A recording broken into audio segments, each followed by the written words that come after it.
Like से तकरीम वाजिबुल एहतराम मुअज़्ज़ज़ stage पर जलवाबार सादात किराम उलमा ज़िल एहतराम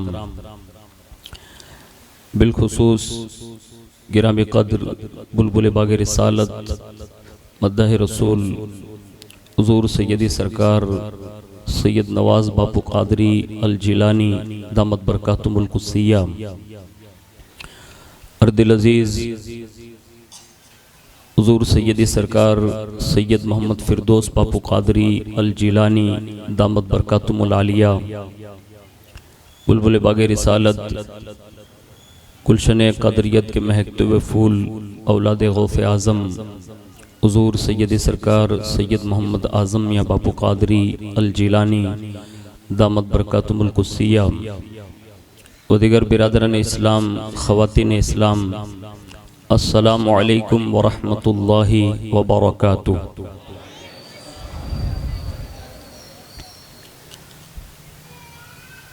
अल्हम्दुलिल्लाहि रब्बिल आलमीन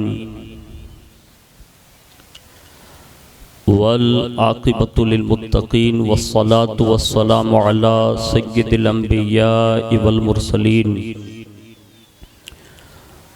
व अला आलिहि व अस्हाबिहि व अज़वाजिहि व ज़ुर्रिय्यातिहि व अहल बैतिहि व इब्निहिल गौसिल अअज़मिल जिलानी व मुईनिल मिल्लति वद्दीन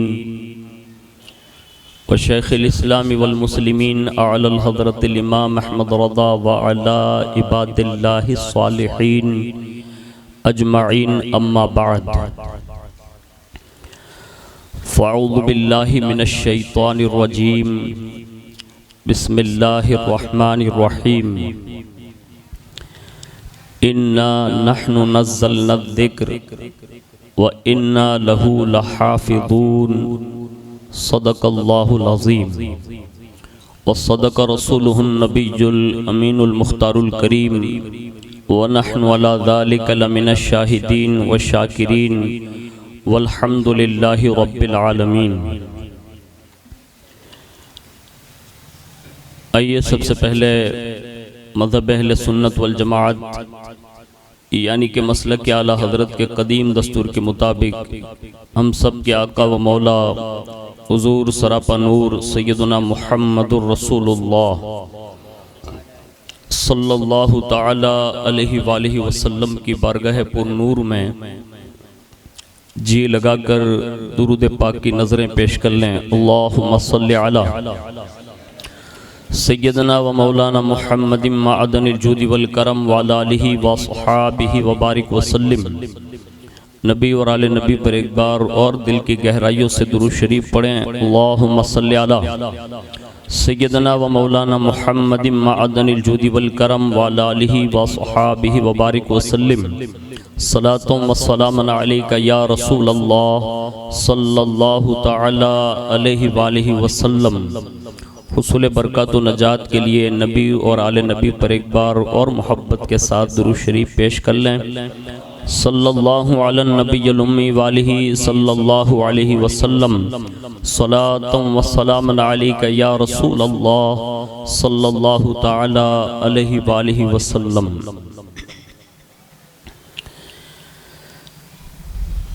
अल्लाह रब्बुल इज़्ज़त की तौफीक से उसके प्यारे महबूब सल्लल्लाहु ताला अलैहि वालिहि वसल्लम के तसद्दुक़ से बिलखुसूस पीराने पीर रोशन ज़मीर औसे समदानी महबूब सुबहानी सैयदना शेख अब्दुल क़ादिर जिलानी अल मारूफ गौसुल आज़म दस्तगीर रदियल्लाहु तबारक व ताला अन्हु की निगाह इनायत से माह रबीउन नूर शरीफ के 11वें जलसे में हम और आप शिरकत की सादतें हासिल कर रहे हैं। अल्लाह तबारक व ताला हुज़ूर सैयदना गौसुस सकलैन रदियल्लाहु ताला अन्हु के सदक़े में हमारी आपकी सबकी हाज़िरी को कबूल फरमाएँ और इस हाज़िरी को हम सब के लिए बगदाद मुअल्ला की हाज़िरी का सबब बनाएँ। फ़कीर क़ादरी अपनी गुफ्तगू का आगाज़ बारगाह गौफियत माब रदी अल्लाह तबारक व तआला अन्हु में खिराज पेश करते हुए यूँ अर्ज़ करता है, जो किसी ने बारगाह गौसियत माब में अर्ज़ किया था, वो कहते हैं कि निराली है जहाँ में शानो शौकत गौसे आज़म की, निराली है जहाँ में शानो शौकत गौसे आज़म की, अनोखी बुर्दबारी और कनाअत गौसे आज़म की, अनोखी बुर्दबारी और कनाअत गौसे आज़म की। और कहते हैं मिली है निस्बत शब्बीर व शब्बर उनको वर्से में, मिली है निस्बत शब्बीर व शब्बर उनको वर्से में, मुसल्लम दोनों जानिब से निजाबत गौसे आज़म की, मुसल्लम दोनों जानिब से निजाबत गौसे आज़म की। और कहते हैं इमाम अस्करी ने जुब्बा छोड़ा आपकी खातिर, इमाम अस्करी ने जुब्बा छोड़ा आपकी खातिर, जुनैद बासफ़ा ने दी बशारत गौसे आज़म की, जुनैद बासफ़ा ने दी बशारत गौसे आज़म की। और कहते हैं सभी रहज़न हुए ताइब, विलायत मिल गई सबको। रहज़न कहते हैं डाकू को, कहते हैं सभी रहज़न हुए ताइब, विलायत मिल गई सबको, जो देखी अहद तिफली में सदाकत गौसे आज़म की, जो देखी अहद तिफली में सदाकत गौसे आज़म की। और कहते हैं बनाया चोर को अब्दाल, बनाया चोर को अब्दाल, रवां सीले दजला को किया, हुई किस किस तरह ज़ाहिर फ़जीलत गौसे आज़म की, हुई किस किस तरह फ़जीलत ज़ाहिर गौसे आज़म की। और कहते हैं कदम सरकार का है गर्दने अक़ताब आलम पर, कदम सरकार का है गर्दने अक़ताब आलम पर, रहेगी ता अबद जारी विलायत गौसे आज़म की, रहेगी ता अबद जारी विलायत गौसे आज़म की। और कहते हैं मुरीदी ला तखफ़ किसने कहा, शाह जीला ने, मुरीदी ला तखफ़ किसने कहा, शाह जीला ने, कलीदे बख्शिश व रहमत है निस्बत गौसे आज़म की, कलीदे बख्शिश व रहमत है निस्बत गौसे आज़म की। और कहते हैं तने उम्मत में फूंकी रूह ईमा रूह इस्लामी, तने उम्मत में फूंकी रूह ईमा रूह इस्लामी, यही क्या कम है ए ताइब करामत गौसे आज़म की। एक बार बड़ी मोहब्बत के साथ दुरूद शरीफ पेश कर लें। अल्लाहुम्मा सल्ली अला सैयदना व मौलाना मुहम्मदिन मअदनिल जुदी वल करम व अला आलिहि व अस्हाबिहि व बारिक वसल्लिम, सलातु व सलामुन अलैका या रसूल अल्लाह सल्लल्लाहु तआला अलैहि व आलिहि वसल्लम। आज की इस नशिस्त में जिस उन्वान पर मुझे गुफ्तगू करनी है, उससे पेशतर किसी जनाब की एक फरमाइश है कि बारगाह मौलाए कायनात सरकार अलीजुल मुर्तदा करमल्लाहु ताला वजहुल करीम में मनकबत के 2-3 शेर पेश कर दूँ। अल्लाह करे ज़िक्र अली करना अल्लाह अपनी बारगाह में कबूल फरमाएं, और इनके ज़िक्र की बरकतों से अल्लाह हमारे सीनों को हुजूर की मोहब्बत का मदीना बनाएं।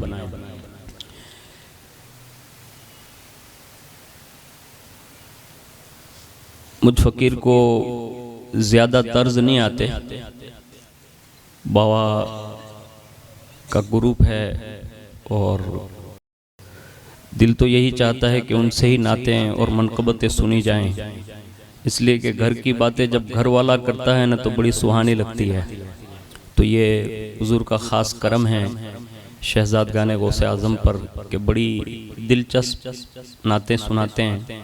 अल्लाह ताला इनकी नातों के ज़रिए हमारे इश्क़ रसूल में और बरकत अता फ़रमाएँ।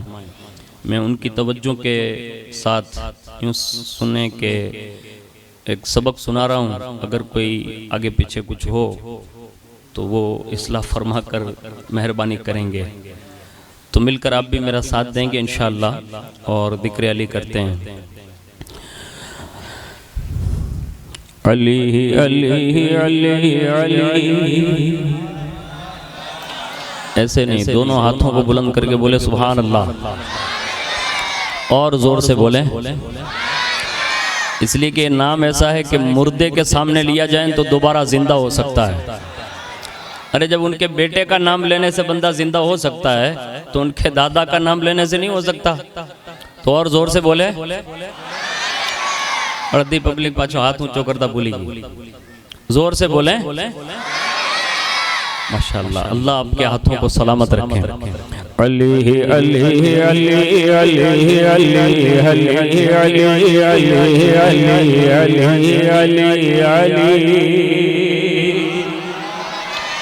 आप भी मेरे साथ पढ़ लें। अली अली अली अली अली अली अली अली अली अली अली, वली ये खालिके ज़मन हबीब शाहिदुल मिनन, अली है शम्स में अंजुमन बहार बाग पंजतन। वली ये खालिके ज़मन हबीब शाहिदुल मिनन, अली है शम्स में अंजुमन बहार बाग पंजतन। फिजा फिजा चमन चमन महक उठे गुलो चमन, फिजा फिजा चमन चमन महक उठे गुलो चमन। चटा के बोल हर कली अली अली अली अली अली अली अली अली।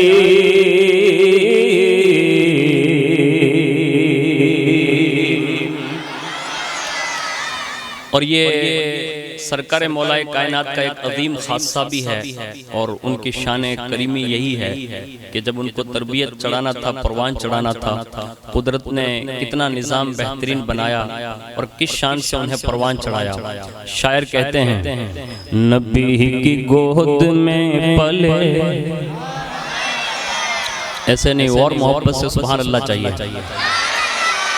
और आज जिनकी रात है ना, उनके दादा का नाम है अली, है ना। 11वीं वाले सरकार को पूरी दुनिया मानती है, लेकिन सबको ये पता होना चाहिए कि जिस गौसे पाक का सदका खा रहे हो उस गौसे पाक के दादा का नाम शेर खुदा अलीजुल मुर्तजा है। कहते हैं, नबी की गोद में पले हरम के छाप के तले, वो जोश और बलबले के कांपते थे मरहले। नबी की गोद में पले हरम के छाप के तले, वो जोश और बलबले के कांपते थे मरहले। वो शेर हक जिधर चले, वो शेर हक जिधर चले तो कुफ्र में थे ज़लज़ले। वो शेर हक जिधर चले तो कुफ्र में थे ज़लज़ले। वो शेर हक जिधर चले तो कुफ्र में थे ज़लज़ले। मचा दो ऐसी खलबली अली अली अली अली।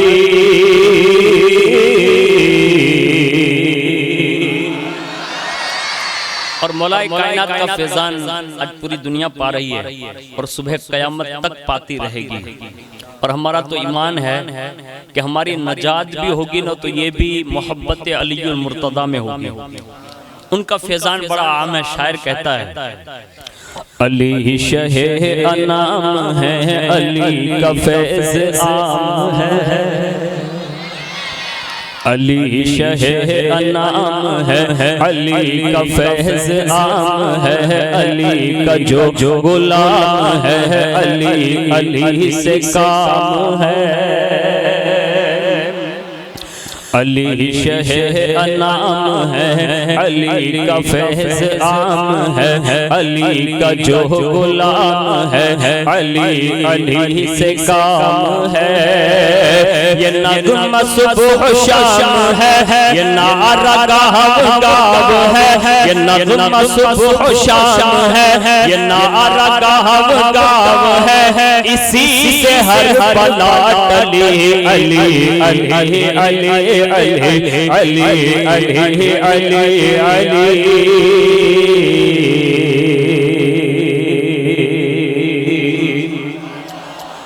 और इस शेर पर तमाम लोगों की तवज्जो चाहता हूँ कि मौलाए कायनात के उन शुजात का ये उसमें मतलब तज़किरा है कि पूरी कायनात जानती है कि मौलाए कायनात जैसा बहादुर दुनिया ने देखा नहीं। ये हुजूर सल्लल्लाहु अलैहि वसल्लम का फैज़ान नबूवत ये उमड़ कर अगर किसी सहाबी में दिखता था तो दुनिया उसे शेर खुदा अलीयुल मुर्तज़ा कहती है। यानी कोई मैदान ऐसा नहीं गुजरा जिसमें सरकार मौलाए कायनात हो और कभी शिकस्त हुई हो, बल्कि हर मैदान अलीयुल मुर्तज़ा का मैदान हुआ था। वो कहते हैं थके थके थे लश्करी, बुझे बुझे थे असगरी, हुआ ये हुक्म सरवरी, न देर कर मेरे झरी। थके थके थे लश्करी, बुझे बुझे थे असगरी, हुआ ये हुक्म सरवरी, न देर कर मेरे झरी। दिखाते शान है दरी, उखाड़ पाप खैबरी, दिखाते शान है दरी, उखाड़ पाप खैबरी, खुशी फिर हवा चली, अली अली अली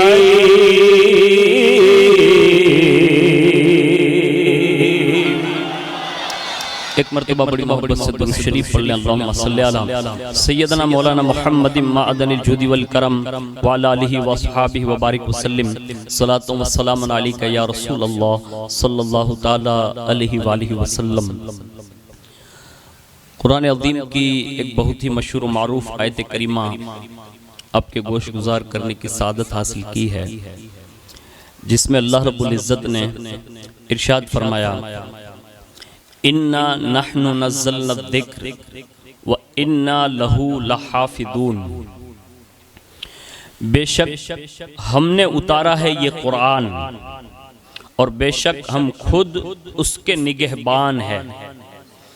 ये कुरान अज़ीम की सेफ्टी और कुरान अज़ीम की हिफाजत और कुरान अज़ीम के एजाज़ात पर ये आयत जो है दलालत करती है कि जब से कुरान नाजिल हुआ आज तक और सुबह क़यामत तक कुरान अज़ीम के एक हर्फ में भी कोई रद्दो बदल नहीं कर सकता।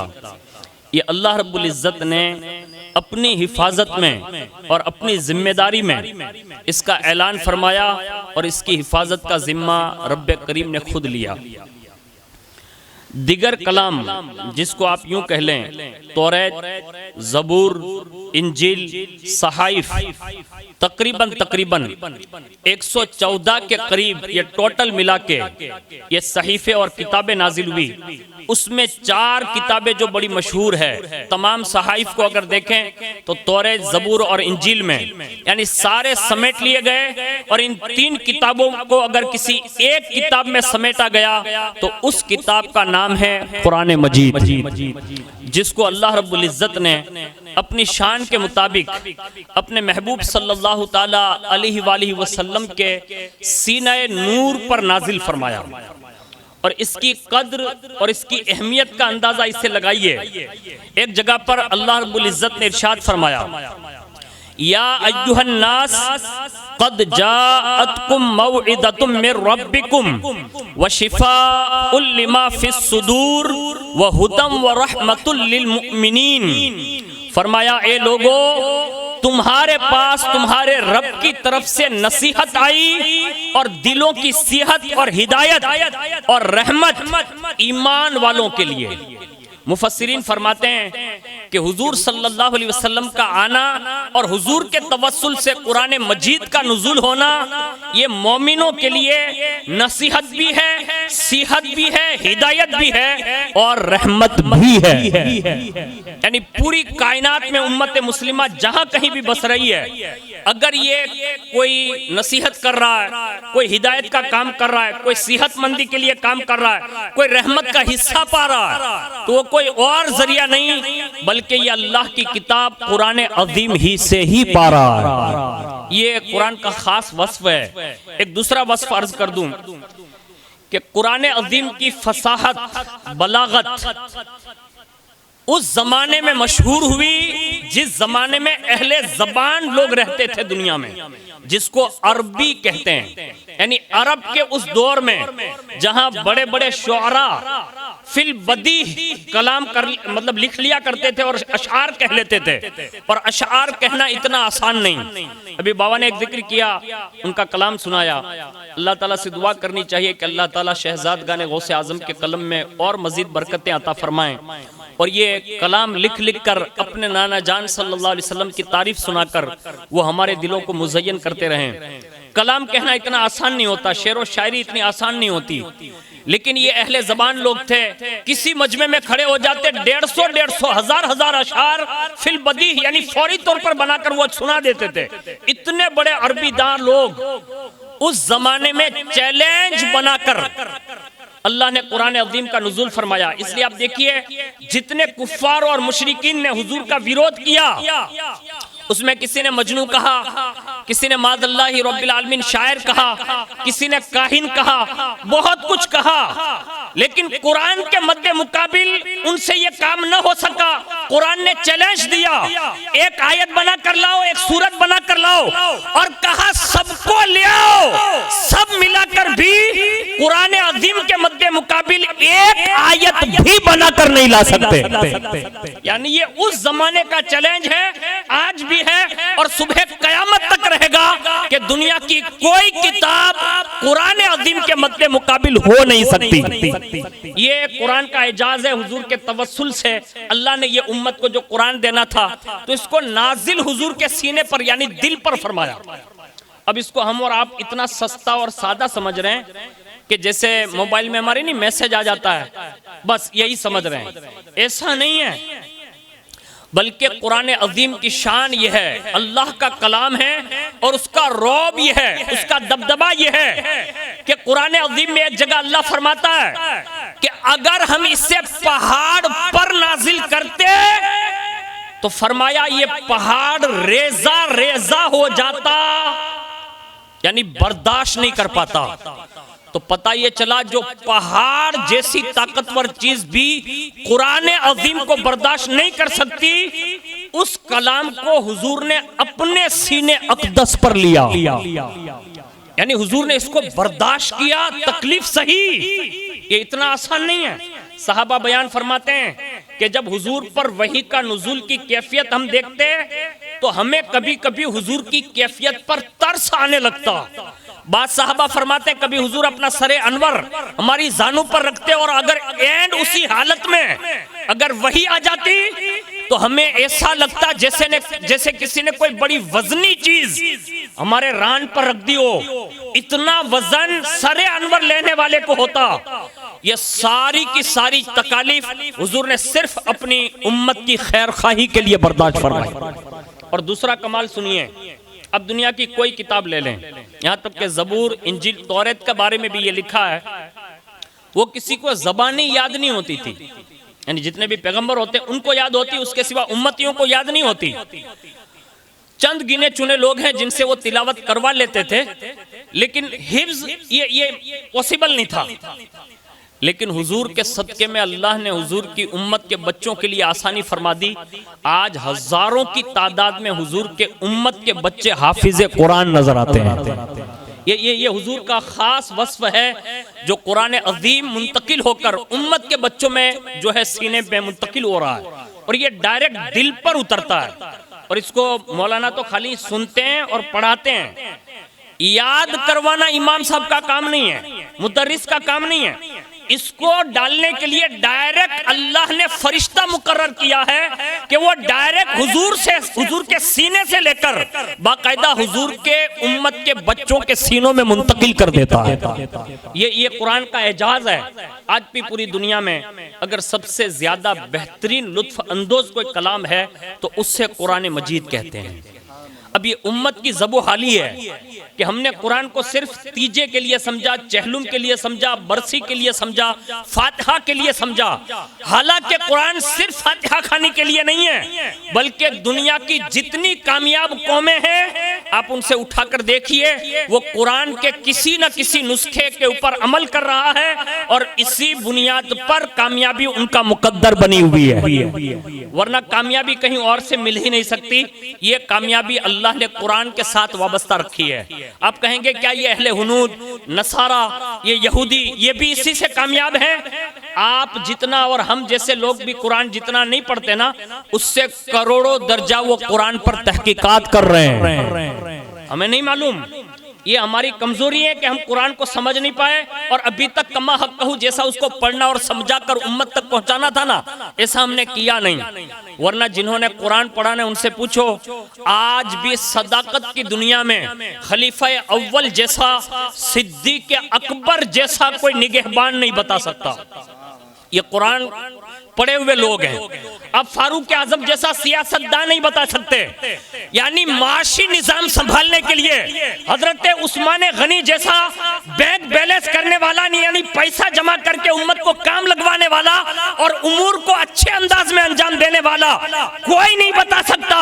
और दूसरी बात, मौलाए कायनात ने वो उलूम हासिल किए, बज़ाहिर माल नहीं था, लेकिन जो बड़ा बड़ा मालदार काम नहीं कर सकता वो कुरान अजीम के इल्म और फनून से मौलाए कायनात ने अपनी जाहिरी गुर्बत में भी करके दिखा दी है उम्मत को। ये क्या है? ये कुरान का नॉलेज है। अब देखिए दुनिया में जितने बड़े बड़े लोग गुजरे हैं, अब किसी भी मालदार का भी नाम ले लें, ज्यादा से ज्यादा आप किसको जानते हैं?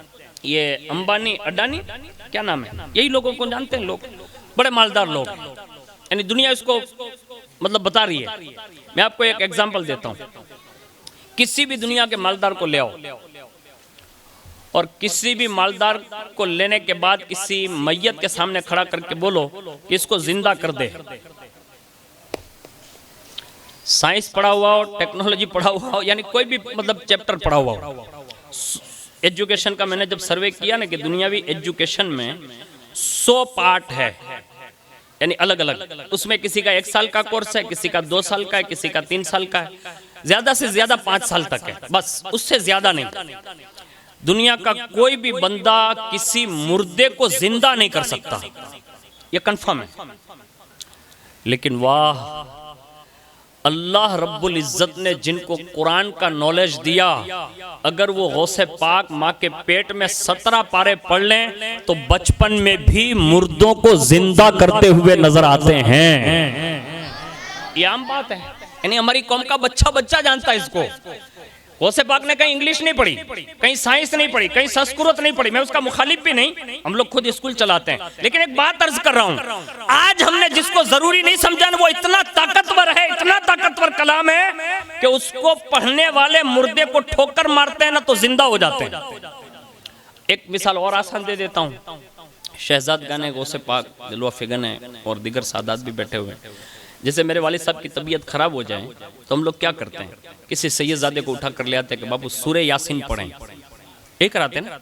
नज़ाक की तकलीफ में तखफीफ के लिए सूरे यासीन पढ़ाते हैं। लोग मुझसे पूछे कि आप अपने वालिद साहब की नज़ाक की तकलीफ में सूरे यासीन क्यों पढ़ा रहे हैं? आप ABCD बोलिए ना, अब संस्कृत में कोई श्लोक बोलिए, अब गणित के मतलब एकुना घड़िया ये बोलिए, कोई नहीं पढ़ता। मैंने कहा आपने तो इतना नॉलेज हासिल किया, आपके वालिद साहब जा रहे हैं, आप ABCD इंग्लिश बोलिए, कोई नहीं बोलता। किसी सैयद को बिठा के सूरे यासीन पढ़वा रहा है। पता ये चला इस मरहले में दुनिया की कोई किताब काम नहीं आ सकती, अल्लाह का कलाम कुरान मजीद ही काम आ सकता है। कब्र में आप दफन करके आ गए, मदरसे में फोन किया, कुरान शरीफ का खत्म आप करवा दीजिए। यहाँ ऐलान किया, इमाम साहब से कहा कुरान खानी करवा दीजिए, वहाँ ऐलान किया। मैंने कहा कुरान खानी क्यों करवा रहे हैं? पता ये चला पढ़ कोई और रहा है, फायदा कोई और उठा रहा है। और कहां मिल रहा फायदा मालूम है? जहां किसी की नहीं चलती। हाँ, लाखोपति, अरबोपति, खरबोपति माणसो ज्ञान આવ્યા અને હું તો એમ કહું છું કે કાલ બધાય ગુજરી જવાના છે, બધાને જવાનું જ છે ને, लोग गुजरने वाले हैं। लेकिन मैंने कभी किसी अरबपति खरबपति को नहीं देखा कि किसी ने वहां ले जाकर यूं कहा हो कि यहाँ ये खजाना रख देना या ये चीज रख देना, वो चीज रख देना। अगर कोई कहता है ना तो यूं कहता है लोहे कुरानी रख देना। अब ये लोहे कुरानी है क्या? कुरान मजीद की बात सूरतों में जो हुरूफे मुकत्तियात आए हैं, जिसको हम कहते हैं अलिफ लाम मीम यासीन ताहा नून काफ काफ हा या ऐन साद अलिफ लाम मीम रा, ये लोहे कुरानी है। ये चिपकाने के लिए बोल रहे हैं। कोई कह रहा है अहदनामा रख देना, कोई कह रहा है सूरे मुल्क रख देना। मैंने कहा जिंदगी भर तो बहुत सारी चीजें अपनाते रहे, यहाँ क्यों नहीं अपनाते? कहा यहाँ कोई चीज काम नहीं आती, यहाँ तो सिर्फ मोहम्मद रसूलुल्लाह के सीने पर नाजिल होने वाला कुरान मजीद ही काम आता है। तो उम्मत चाहे दुनिया में जमीन पर रहे तो भी कुरान काम आता है, और अगर वो कुरान मजीद को दुनिया के साथ साथ अगर वो आखिरत के मरहले के लिए भी पढ़े तो वो आखिरत में कब्र से ही काम आना शुरू हो जाता है। आपको खुद को मैं एग्जांपल देता हूँ। आप में भी बहुत सारे संधी है, मंसूरी है, पठान है, सब कुछ है। मैं भी संधी बिरादरी से ताल्लुक रखता हूँ। मैं इस कुर्सी के काबिल हूँ नहीं, लेकिन इन सादात के कदमों की बरकतों की वजह से थोड़ा बहुत ये कुरान अज़ीम से ताल्लुक हुआ ना, तो अल्लाह ने इज्जत की कुर्सी पर बिठाया है ना। ये कुरान की बरकत। बीजा संदिन बेहाड़ों में है ना, मतलब नहीं बिठाते लोग। क्यों? क्योंकि ये कुरान है ना, ये इज्जत देता है, और इतनी इज्जत देता है कि दुनिया उसका अंदाजा नहीं लगा सकती। आज भी आप देख लें, दुनिया के बेशुमार बादशाह गुजरे हैं। मैं किसी बादशाह की तरफ मतलब वो नहीं करता, यानी बादशाह का मतलब होता है उस जमाने का पीएम, यानी पूरे देश का मतलब वो मालिक होता है, उसका कब्जा होता है। लेकिन आपने कहीं नहीं देखा होगा कि किसी बादशाह का उर्स होता हो, कहीं नहीं देखा होगा। लेकिन सुल्तानुल हिंद ने बचपन में कुरान पढ़ा, बिन बुलाए लाखों करोड़ों लोग पहुंच रहे हैं। मैंने कहा आप इतनी जल्दी वहां? बोले हर महीने जाते हैं। क्यों जा रहे हैं? कुरान पढ़ा। अब देख लें, इमाम हुसैन रज़ी अल्लाह ताला अन्हु का जितना शोहरा है किसी और का, किसी शहीद का इतना शोहरा नहीं। क्यों? नेज़े पे कुरान पढ़ा। ये हमें मैसेज है। उम्मत भूल चुकी है। उम्मत ये कह रही है बस दुनियावी उलूम हासिल कर लो, बात खत्म, इसी में इज्जत है। इसमें इज्जत नहीं है। हाँ, दुनियावी लेवल पर मैं सबकी कदर करता हूँ। डॉक्टर है, हमारी कौम की जरूरत है। जज है, हमारी कौम की जरूरत है। पुलिस है, हमारे कौम की जरूरत है। वो जिस कैटेगरी पर है, हमारी कौम की जरूरत है, हम उनका मतलब वेलकम करते हैं। एजुकेशन, मैं ये नहीं कहता कि ये फेंक देने वाली चीज है, आपकी दुनिया बन सकती है। और अगर सच्चे खुलूस के साथ अगर आपने काम किया, बाज लोगों की हमदर्दी में काम किया, तो ये आपको नजात भी दिलवा सकती है। लेकिन असल कामयाबी जो है ना, वो कुरान मजीद से ही वाबस्ता है। और जब से इस उम्मत ने कुरान छोड़ा, इस हद तक छोड़ा कि मैं उसका तबसरा नहीं करना चाहता, लेकिन हकीकत यही है कि अब मदरसे में भी उन बच्चों को दाखिला करवाया जाता है जो 10वीं नापास हो जाता है। यानी 9 तो चढ़ाव पास હતો, 10મી में ઓલું બોર્ડ આવે તો એ પાસ તો થવાનો જ નથી, કેમ કે મા બાપે કોઈ દી તવજ્જો દીધી ન હોય તો એ છોકરો નાપાસ થઈ જાય છે। अब जब 9મી ये 10મી नापास हुआ कि હવે આને મદ્રસામાં રાખ્યો, છોકરો આખા ગામની ઘાણી કરતો હોય કે મદ્રસામાં રાખ્યો, આખા ગામમાં શિકાયત લાવતો હોય કે મદ્રસામાં રાખ્યો। यानी जो किसी सोसाइटी में नहीं चलता वो बच्चा मदरसा जाएगा। यानी उम्मत का मिजाज तो देखिए कि हम अपने नाकदरे बच्चे हैं जो सोसाइटी में किसी काबिल नहीं है, हम उससे मदरसा भेज रहे हैं। अल्लाह अल्लाह। लेकिन एक बात पते की बताऊं, भले आपने सोसाइटी के एकदम नीची कैटेगरी के बच्चे को भेजा है, लेकिन वो जब कुरान हाथ में लेता है, वो कुरान पढ़ता है, कारी कुरान बनता है या हाफिज कुरान बनता है या आलिम कुरान बनता है। आप यकीन जाने, था तो सोसाइटी में बहुत नाकदरी का दौर उसका, लेकिन जब वो हाफिज कुरान बन के आया, कारी कुरान बन के आया, हमने और आपने उसको अपनी कौम का इमाम बना रखा है। यानी ये कौम का इमाम है, यानी सबसे आगे है वो। और मिंबर पर वो दूसरी सीढ़ी पर कदम रखता है ना, वहां मालदार का चेहरा होता है। यानी ये अल्लाह बुलंदी देता है। क्यों? उसने दोस्ती कुरान मजीद से कर ली।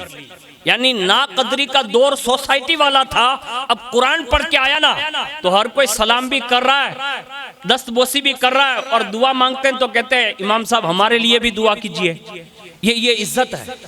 अब किसी भी दुनिया के किसी भी बड़े से बड़े को देखिए, उस बड़े के मद्दे मुकाबिल जिसको अल्लाह ने कुरान मजीद का जिसको नॉलेज दिया ना, अब उसकी इज्जत का आलम देखिए। अल्लाह ने बड़ी सुहानी इज्जत दी है। हाँ, इस दौर में कुर्बे कयामत का दौर है। इस दौर में बाज लोग ऐसे जो अहले इल्म है, मैं सबकी बात नहीं करता, मैं अहले इल्म की बड़ी कदर करता हूँ, लेकिन आखिरी दौर में ये रिवायतों में मिलता है कि जब आखिरी दौर आएगा तो ये इल्म वाले लालच में मुब्तला हो जाएंगे, और जब लालच आ जाएगी तो फरमाया अल्लाह उससे इल्मी रूहानियत छीन लेगा।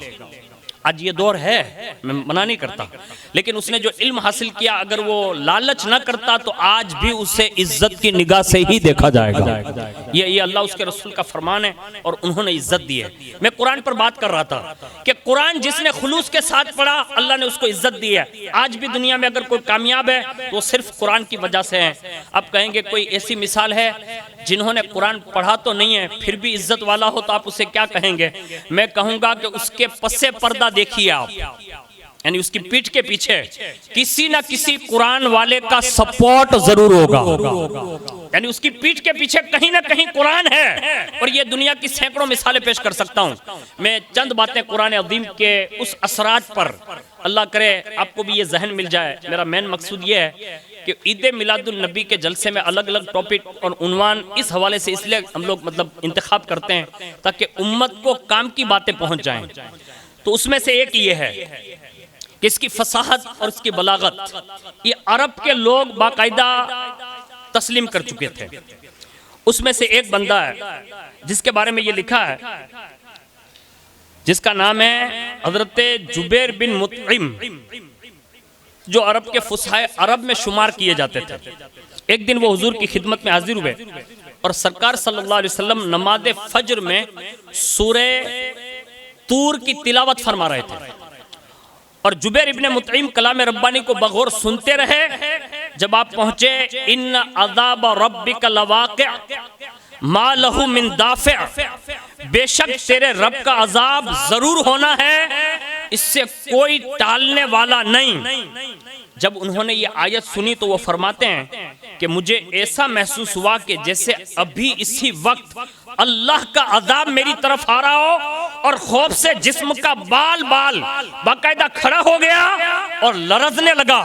और उसी दिन से मेरे दिल में अल्लाह के कलाम कुरान मजीद का एतराफ हुआ और मैं कलमा पढ़कर मुसलमान हो गया। यानी ये साहबी रसूल है जो इस्लाम लाने से पहले एक फजर की नमाज में सिर्फ आयत सुनते हैं और वो मुसलमान हो रहे हैं। आज हमसे जो लोग नफरत करते हैं ना, उसकी वजह यह कि हमने कुरान छोड़ दिया, वरना कुरान पढ़ने वाले से कोई नफरत नहीं कर सकता, ये उसकी ताकत से बाहर है। आज भी आप नहीं देखते गेबन शाह बाबा में, आप जुमेरात को जाइए, सोमवार को जाइए, आप जितने नहीं जाते ना उतने गैर मुस्लिम खड़े होते हैं। क्यों खड़े होते हैं? उन्हें यह एहसास है कि जहां हमारे माबूदाने बातिल काम नहीं कर सकते, वहां मुस्तफा के गुलाम गैबन शाह और हसन शाह काम करके बता देते हैं। हाँ, ये कुरान पढ़ने वाले लोग थे। हमने जब से छोड़ा ना तो बेइज्जती के शिकार हो गए। आज भी दुनिया में जो उम्मत ठोकरें खा रही ना, ये कुरान छोड़ देने की वजह से है। वरना जिन्होंने कुरान पढ़ा ना, हर शहर हर मुल्क में पहुंचे ना, इस्लाम के झंडे तो गाड़े, लेकिन साथ साथ में लोगों को मुस्तफा के दामन से भी वाबस्ता कर दिया। अदब कितना था मालूम है? इसी किताब में एक बात लिखी है, बड़ा मशहूर नाम है उनका, हजरत महमूद गजनवी अलैहि रहमा। ये अपने ज़माने के बहुत बड़े बादशाह हैं और अपने ज़माने के वली कामिल भी हैं। तहज्जुद गुजार बादशाहों में इनका नाम है और बड़ा उनका अखलाक और उनका किरदार, अदल इंसाफ बड़े पैमाने पर बाकायदा मतलब एक दौर गुजरा उनका। गलीबन वो हिंदुस्तान भी तशरीफ़ लाए। हाँ, वो कुरान अज़ीम के कैसे शैदाई थे। लिखा है कि महमूद गजनवी बादशाह रहमतुल्लाह अलैह बिस्तर पर लंबे हुए आराम करने के लिए, तो देखा कि कुरान शरीफ उस हुजरे में यानी ताक में रखा हुआ है। बादशाह ने दिल में सोचा कुरान मजीद जहां रखा हुआ है वहां मैं किस तरह सो सकता हूं, यह अदब के खिलाफ है। यानी उन्होंने इसको बेअदबी समझा। कुरान मजीद को ताक से लिया, दूसरे कमरे में जाके रख के आ गए। फिर ख्याल आया मैंने कुरान मजीद को अपने आराम के लिए दूसरे मकान में मतलब रख दिया, यानी ये जाना तो मुझे चाहिए दूसरे मकान में, मैंने कुरान मजीद को वहां रख दिया। ये ख्याल आते ही आपने क्या किया, जहां पहली जगह कुरान था ना वहीं लाके रख दिया और फिर खुद दूसरे कमरे में गए और आराम करने की मतलब नियत की। तो फिर ख्याल आया पहले वो कमरे में मैं था, वहां सामने कुरान भी देखा, तो कहीं ऐसा ना हो कि कुरान से निकलकर दूसरे कमरे में आ गया हूं तो ये भी कहीं बेअदबी का मतलब शोषण न निकल आए। तो खुद गए, वुजू किया और कुरान मजीद पढ़ना शुरू कर दिया। यानी ये कुरान का अदब यही है कि उसकी तिलावत की जाए, उसको समझा जाए, उसको पढ़ा जाए। ये अदब किया उन्होंने। महमूद गजनवी जैसा बंदा जो अल्लाह का वली ठहरा, मुहिब्ब रसूल और आशिक रसूल ठहरे, उनके ताल्लुक से लिखा है कि ख्वाब में उनको किसी ने देखा कि वो जन्नत के बागों में टहल रहे हैं, बादशाह टहल रहे हैं। और जैसे ही टहलते हुए देखा तो पूछा आपको ये मकाम कैसे मिला? कहा उस दिन जो कुरान का अदब किया था ना, अल्लाह ने उसी सबब से बख्श भी दिया और जन्नत में इतने आला मकाम से सरफराज फरमाया। ये अदब कुरान है। आज मैं अगर कहूँ ना, मैं आपकी बात नहीं करता, मैं अपने उलमा और जो मेरी लाइन के लोग हैं ना, मेरे ख्याल से शायद इस दौर में कोई आलिम भी ऐसा होगा जो कुरान मजीद रमज़ान में भी ख़त्म करता हो, इल्ला माशाअल्लाह। बहुत कम लोग आपको मिलेंगे, मुश्किल है। हाफिज होना और बात है, आलिम होना और बात है, कारी होना और बात है। हाफिज कर लेता होगा, आलिम के लिए ये भी बड़ा मुश्किल है। मैं कहता हूँ जब अहले इल्म का ये हाल है, वरना हमारे बुजुर्गों ने कुरान यानी रसूलुल्लाह से लेकर आप आज तक बड़े बड़े बुजुर्गों ने कुरान से इतनी वाबस्तगी रखी, इतनी वाबस्तगी रखी कि हम उसका मतलब ख्याल नहीं कर सकते। लेकिन आज उम्मत के अहले इल्म में भी बाज लोग ऐसे मिल जाएंगे जो रमजान में भी कुरान नहीं पढ़ते हो। हाँ, अगर कोई दावत दे दें तो मेरा जैसा पारा लेके बैठ जाएगा। यानी दूसरे हाजी साहब के चहलुम में बंदा पढ़ रहा है, लेकिन खुद कुरान अज़ीम की जो तिलावत करनी चाहिए थी ना, वो उम्मत ने नहीं की। बड़े बड़े लोग छोड़ दिए। वरना आप बताइए मुझे, मौलाए कायनात से बड़ा कोई कुरान का हाफिज हो सकता है? जिन्होंने डायरेक्ट रसूलुल्लाह से पढ़ा हो, जिन्होंने नाजिल होने के औकात देखे हो। आप तो फरमाते हैं कि कुरान का जाहिर और बातिन, उसकी हर आयत, हर हर्फ के बारे में कोई भी मुझसे सवाल करे, अलीजुल मुर्तदा उसका जाहिर भी बयान कर सकता है और उसका बातिन भी बयान कर सकता है। यानी जिसके नॉलेज का ये आलम है, उलूम का ये आलम है। रोजाना 5 मर्तबा खत्म कुरान फरमाते हैं, डेली 5। मौला अली को पढ़ने की क्या जरूरत थी, लेकिन फिर भी पढ़ रहे हैं उम्मत को तालीम देने के लिए। आज हमने इसको भुला दिया। कोशिश कीजिए, मैं आपको जो बयान कर रहा हूँ ये डांट नहीं रहा हूँ, आपको समझा रहा हूँ कि आप घर जाएं, अगर घर में कुरान है कम से कम उसको पढ़िए, थोड़ा उसको देखिए, आपको अंदाजा होगा। अगर आता है तो ठीक है, नहीं आता तो कम से कम देखिए या किसी से सुनिए। इसमें बड़े एजाजात है, अल्लाह ने बड़ी मतलब बुलंदी अता फरमाई है। यही महमूद गजनवी है, हिंदुस्तान पर भी आए और जहां वो हुकूमत कर रहे थे बड़ी बादशाहत फरमाई। और बाकायदा महमूद गजनवी का बड़ा चैप्टर है। अल्लाह ने उससे कितनी अक्लमंदी अता फरमा दी थी कि उनके दौर में चोरी होने लगी। अब चोरी जब हुई ना तो लोगों ने शिकायत कर दी, कहा बादशाह सलामत का क्या, कहा आपके जमाने में चोरी हो रही है और आप कुछ करते नहीं। तो फरमाया क्या चाहते हो? कहा इतने दिन हो गए चोरी होते होते, आज तक कोई चोर पकड़ा नहीं गया है। अब देखिए तदब्बुर, यानी कुरान रास्ते बताता है। कहा तदब्बुर देखिए उनका, कहा कल चोर पकड़े जाएंगे। कहा हजरत इतनी मतलब वीआईपी पुलिस आपकी काम कर रही है, अभी तक एक भी कारिंदे से चोर हाथ नहीं लगा, आप कह रहे हैं कल हाथ में आ जाएंगे। कहा आ जाएंगे। अब जैसे ये सुना ना तो लोगों को ताज्जुब हुआ कि महमूद गजनवी पकड़ के क्या कहाँ से मतलब ले आएंगे, क्योंकि रात में तो महल के दरवाजे बंद हो जाते हैं। अब महमूद गजनवी ने कल का बहाना बनाया और कहा कल चोर पकड़े जाएंगे। जब रात हुई ना तो खुद लिबास बदल लिया। क्या बदल लिया? लिबास बदला और लिबास बदल के चौराहे की तरफ निकले। अब रात की आधी पौनी रात मतलब बीत गई है। निकले तो देखा तो 4 लोग वहां बैठे हुए हैं चौराहे पर। जैसे किसी के आने की आहट सुनी ना तो चारों ने मतलब अपनी जबान में कहले ना मुट्ठी उवाड़ी, तो महमूद गजनवी ने देखा ना वो भाग रहा, कहा रुको मैं तुम्हारा पांचवा हूं कि दो, मैं तुम्हारा पांचवा हूं। अब जब ये कहा ना तो उनको ऐसा लगा कि ये भी अपनी जमात का आदमी लगता है। करीब गए, बिठाया, क्या काम करते हो? बोला बस रोजाना सबका उपाड़ा करते हैं, दूसरा कोई धंधा नहीं है।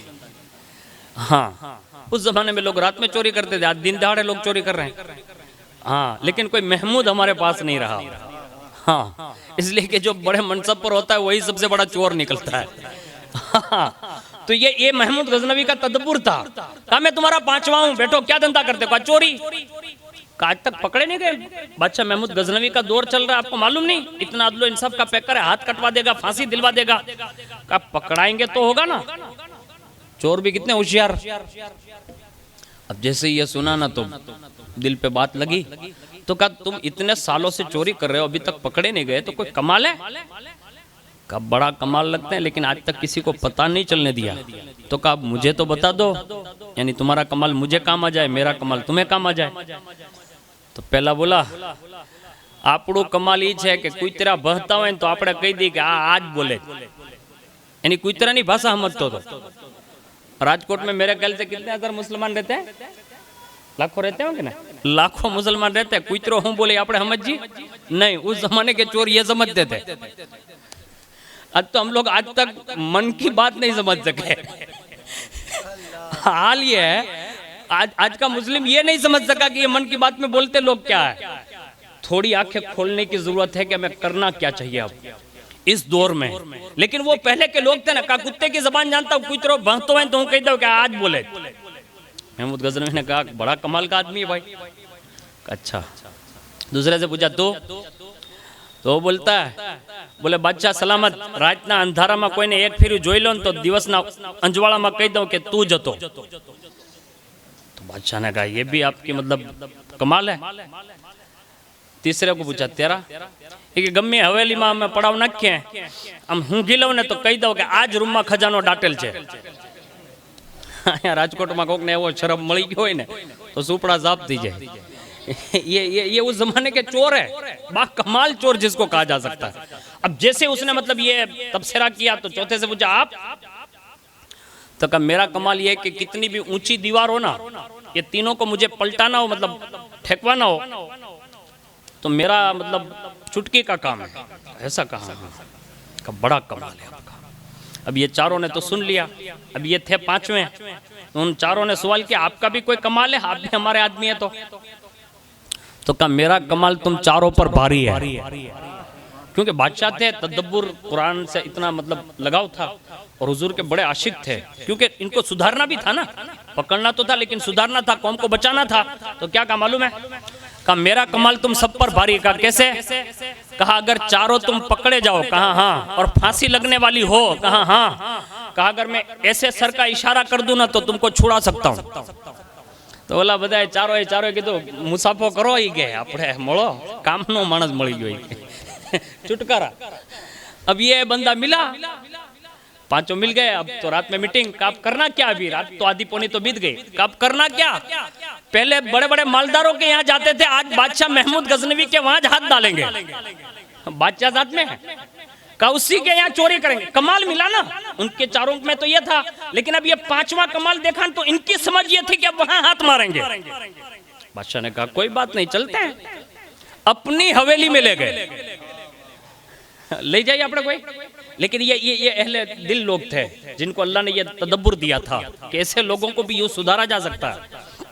ले गए, जैसे रास्ता पार कर रहे थे ना, तभी बीच रास्ते में तो कुतरा भसा, मतलब चिल्लाए। अब जैसे कुत्ता भौंका ना तो वो पहला वाला बोला कि ये कुछ बोल रहा है। तो कहा तू समझ रहा है क्या बोल रहा है? कहा ये बोल रहा है पांचवा बादशाह है तुम में। कौन बोला? ये जानवर का पांचवा बादशाह है। तो बोला तेने એને ढीका पाटू मारा, खोटू बोले थे कि बादशाह गए अपने यारी चोरी करवाओ से, लेकिन नहीं, पांचवा बादशाह ये कुत्ता बोल रहा है। अब देखिए अपनी जमात की बात न मानने का नुकसान भी होता है। देखो ये चार थे बापू, पहले की बात से इनकार कर दिया का नहीं कि तू खोटू बोले आज तारे हमत फेर छो है एकला हमत फेर ने जो कुतरो ईच के अब बार बार बेचारे को मतलब समझाने के बाद भी वो लोग नहीं माने, आगे चले। जैसे आगे बढ़े तो दीवार आई, मतलब हवेली की, बादशाह का मतलब महल था। उसने ऊपर चढ़ाने के लिए कहा कि अब इसके ऊपर चढ़ाओ। उसने फटाफट मतलब अपना कमाल दिखाया और दीवार फलांग गए, हवेली में उतर गए। और जैसे बादशाह के महल में घुसे ना तो तीसरे से कहा तुम अपना कमाल दिखाओ। तो लो हूँ गिन बता तो ना। तो उसने सूंघना शुरू किया एक एक मकान को, जैसे गुजरता था इसी में खजाना है। दरवाजा खुला गया, तोड़ा गया, अंदर दाखिल हो गए, माल लिया, वापस नीचे आ गए। और जैसे आ गए ना तो बादशाह ने कहा कि अब माल तो आ गया हाथ, लेकिन चोरी हुई है बादशाह के यहाँ। कहाँ का सुबह में होगा हंगामा, कहाँ का एक काम करते हैं इसको दफना देते हैं। किसको? माल जाने थोड़ा देना था, बैतुल माल का माल था, तो कहा इसको दफना देते हैं। तो कहा फिर कहा जब ये हंगामा कम हो जाएगा ना फिर बाद में आके निकाल लेंगे। तो कहा बहुत अच्छी बात है। तो कहा चलो एक जगह दफनाने चलते हैं। दफनाया, फिर सब जाने लगे तो महमूद गजनवी ने कहा रुको। कहा क्यों? कहा आप में तो ये आदमी है, उसने मुझे रात में देख लिया, दिन में भी पहचान लेगा ना? तो कहा हाँ। तो कहा जब मेरा एड्रेस तो तुम्हारे पास है कि जहां देखोगे पहचान लोगे, लेकिन आपके बारे में मुझे पता नहीं रहेगा, रात में अंधेरू है ना, आप कौन है मुझे क्या पता, इसलिए अपना अपना एड्रेस देते जाओ। चारे चार ने टप्पल ले ली थी, उठा लिया सबको, मतलब चारों के एड्रेस ले लिए, चले गए रातों रात महल। सुबह हुई, वजीर आया, पूछा क्या काम है? तो कहा मैंने उन चारों का एड्रेस ले लिया है, सुबह में कारिंदे भेजो और उसको पकड़ के सीधे जेल खाने को सजा देंगे। कहा ठीक है। अब जैसे वो बंदे पकड़ने गए तो चारों आपस में मतलब मिले ना तो का फंस गए। तो पहले वाला बोलता है मारी बात मानी नहीं ना એટલે ફસાણા। કુતરો કહેતો હતો કે પાંચમો બાદશાહ છે, પાંચમો બાદશાહ છે, અત્યાર સુધી નતા પકડાણા, તમે મારી વાત ન માની ને એટલે। तो वो चौथा बोला, वो दूसरा वाला या तीसरा वाला कहा घबराना नहीं, अगर बादशाह रात में हुआ है हमें भले जेल भेजे और फांसी से पहले अगर कह देने कि इनको फांसी दे दो तो एक तमन्ना करेंगे, बादशाह का दीदार करना है। ये एजाज बताया उसको। अब जैसे ये लोगों को लेके जेल में डाल दिया और बाकायदा उसको अंदर रखा गया, और जब आखिरी ख्वाहिश पूछी गई ना कि कोई तमन्ना है, तो चारों ने कहा एक तमन्ना है। कहा क्या? कहा बादशाह का दीदार करना है, यानी मरने से पहले बादशाह को देख लें। खाली बादशाह को कहा गया कि इन्होंने कहा है कि बादशाह को देखना है। बादशाह ने कहा कि मेरे पास मत लाना। कहा वो जिद कर रहे हैं कि बस एक ही आखिरी ख्वाहिश है, बादशाह को देख लें फिर फांसी दे दें या हाथ कटवा दे, जो भी सजा देनी वो दे दें। बादशाह समझ गए कि है तो बड़े कमाल वाले लोग, बुलाया जाए। बुलाया गया, जैसे ही कटहरे में खड़ा किया गया ना तो बादशाह को देख रहा हो और वो ऐसे कोणी से मतलब इशारा कर रहा है, पांचों जो बैठो ही गए, यानी ये पांचवें की निशानदेही कर दी। कहा यही है, कब उस तक जाएं कैसे, क्योंकि कटहरे में खड़े सिपाही खड़े, बादशाह को कहें कैसे कि तू भी अपना कमाल दिखा। बस अब ये सोचो फिक्र में थे, कारिंदा उठान कर लेने जा रहे थे। कहा एक काम करें। कहा क्या? एक आखिरी तमन्ना है, बादशाह से एक बात कहनी है। कहा मैं सुना दो, हम बादशाह को पहुंचा देते। कहा नहीं, बादशाह के कान में ही कही जा सकती है। अब जब एक बंदे को उठा कर लाए ना तो उसने कान में कहा पांचवे अपना कमाल भी तो दिखा, गर्दन तो हिला। अब बादशाह मतलब हंसने लगे, यानी उनकी ताज्जुब खेज बातों पर, कमालों पर बादशाह मुस्कुरा दिए और फरमाया कटहरे से उन सबको ले आओ। और फिर उसके बाद उनको नसीहत की। कहा वो रात में पांचवा में चोर नहीं था, बल्कि तुम्हें सुधारने की नीयत से तुम्हारा साथ दिया था, और मैंने खुद अपने महल में तुमसे चोरी करवाई और आज पकड़ा ना, ये उम्मत को बचाने के लिए मैंने ये काम किया है। और पहचान हो ना अगर, और ताकतवर से पहचान हो तो छोड़ा भी जा सकता है बिला तशबीह और तमसील। अगर इस दौर में हम और आप भी महमूद गजनवी के तदब्बुर की बुनियाद पर अगर हम रसूलुल्लाह की मारिफत हासिल कर लें, मौलाए कायनात की मारिफत हासिल कर लें, गौसे पाक की मारिफत हासिल कर लें, गरीब नवाज की मारिफत हासिल कर लें, अपने पीरो मुर्शिद की मारिफत हासिल कर लें, तो जो महमूद के जमाने में चोरों को बख्शा जा सकता है, तो कब्र से लेकर हश्र तक मुस्तफा जाने रहमत के उम्मतियों को भी छोड़ा जा सकता है और उन्हें भी जन्नत तक पहुंचाया जा सकता है। ये किया जा सकता है, लेकिन कब होगा? जब हमें ऐसी मारिफत और तदब्बुर मिलेगा तब होगा, वरना ये चीजें इतनी आसान नहीं है। लेकिन उन्होंने कुरान पढ़ा था। एक जाते वाला सिफात को और अर्ज करता हूं जो हम हर साल सुनते हैं। इस्लाम के सख्त से सख्त तरीन दुश्मन रहे उस जमाने के, लेकिन सिर्फ अपने बहन की तिलावत को सुनते सुनते और उन्होंने कुरान के औराक की चंद आयतें सूरह तहा की पढ़ी, अल्लाह ने उसी वक्त उमर बिन खत्ताब के दिल को तब्दील फरमा दिया।